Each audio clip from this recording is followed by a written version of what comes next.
ഈശോ മിശിഹായ്ക്ക് സ്തുതിയാകട്ടെ. ഇന്ന് 40-ാം വെള്ളിയാണ്. വിഭൂതി തുടങ്ങി എണ്ണി തുടങ്ങുമ്പോൾ വെള്ളിയാഴ്ചയ്ക്ക് 40 ദിവസമാവുകയാണ്. ഈശോയുടെ ഉപവാസവും പ്രാർത്ഥനയുമായി ബന്ധപ്പെടുത്തി ഇതിനെ പറയാറുണ്ട്. വേദപുസ്തകത്തിൽ മോശയുടെ ഉപവാസവും ഇസ്രായേൽ ജനത്തിൻ്റെ 40 വർഷമെടുത്ത് കാനാദേശത്തേക്കുള്ള മരുഭൂമിയിലൂടെയുള്ള യാത്രയും നിവാസികൾ രക്ഷയിലേക്ക് മാനസാന്തരപ്പെട്ട് പോകുന്നതിന് 40 ദിനരാത്രങ്ങളിലെ ഉപവാസം പ്രഖ്യാപിക്കപ്പെട്ടതും പ്രളയത്തിൻ്റെ 40 വർഷമൊക്കെ ഇതിൽ പറയുന്നുണ്ട്. 40 എന്ന സംഖ്യയുടെ പ്രാധാന്യത്തെയാണ് സൂചിപ്പിക്കുക.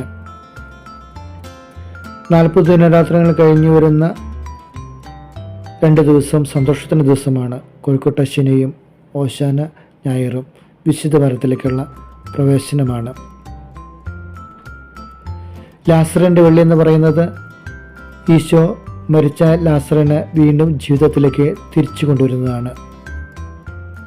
അവൻ്റെ മരണത്തിന് ശേഷം അവന് ജീവൻ കൊടുക്കുന്നു. ഈശോയുടെ ഉത്ഥാനത്തിലേക്കുള്ള ഒരു നോട്ടം കൂടിയാണ്. നമ്മുടെ പ്രാർത്ഥനയും ഈശോയുടെ പ്രാർത്ഥനയും തമ്മിലുള്ള വ്യത്യാസമാണ് ഇന്നത്തെ സുവിശേഷത്തിൽ കാണുക. ദൈവം അനുഗ്രഹിക്കുമെന്ന് പറഞ്ഞുകൊണ്ട് ഈശോ നന്ദി പറഞ്ഞുകൊണ്ട് പ്രാർത്ഥിക്കുകയാണ്. എന്നാൽ നമ്മുടെ പ്രാർത്ഥന പലപ്പോഴും അനുഗ്രഹം കിട്ടിയാലാണ് നന്ദി പറയുക. ഒരു കണ്ടീഷനിലാണ്. അനുഗ്രഹം കിട്ടിയില്ലെങ്കിലോ ചിലപ്പോൾ നമ്മൾ വിശ്വാസത്തിൽ നിന്ന് തന്നെ മാറിപ്പോകും. വിശ്വാസത്തിന് പ്രാർത്ഥനയ്ക്ക് മടുപ്പ് തോന്നുന്നു. ഇങ്ങനെയൊക്കെയാണ് നമ്മളും ദൈവവുമായുള്ള ബന്ധത്തെ ചിലപ്പോഴൊക്കെ കാണാറുള്ളത്. എന്നാൽ ദൈവവുമായുള്ള ഉറച്ച വിശ്വാസം ബോധ്യവുമാണ് ഈശോയുടെ വാക്കുകളിൽ നമുക്ക് കാണാൻ സാധിക്കുക. നമുക്കുണ്ടായിരിക്കേണ്ടത് ദൈവത്തിലുള്ള ആഴമേറിയ വിശ്വാസവും ബന്ധവുമാണ്.